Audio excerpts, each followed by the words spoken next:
Republicans have secured the 218 seats needed for a majority in the lower chamber of the Congress a week after the midterm elections. While the party's margin in the House of Representatives is rather thin, it is enough to stall President Joe Biden's agenda for the next 2 years. Kevin McCarthy, the Republicans' leader in the House, celebrated the result, but Democrats will retain control of the upper chamber, the Senate. The new Congress will convene in January. The Republicans, who had hoped to win back control of both chambers, underperformed expectations in the last week's midterm elections. But they won the seat they needed for their House majority on Wednesday when California's 27th district went to incumbent Mike Garcia.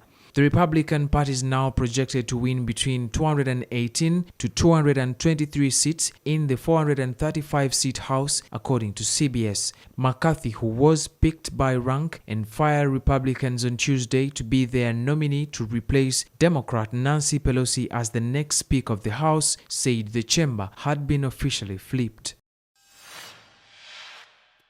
More strikes have been reported across Ukraine days after one of Russia's most intense bombardments of the war. A gas production plant in the east and a missile factory in Dnipro were among latest targets, officials say. Parts of Ukraine have seen their first snowfall of the season, but many people cannot heat their homes as Russia continues to pound their power grid. Moscow has looked to justify its recent strikes by accusing Kyiv of unwillingness to negotiate. Its recent long-range attacks follow a series of setbacks on the battlefield during the months-long war. One of Ukraine's largest cities, Dnipro, was among those targeted early on Thursday. Prime Minister Denis Shmyhal said the Pivdenmash factory, which produces missiles, had come under attack. Another official said 14 people, including a teenager, had been taken to hospital after the city was shelled.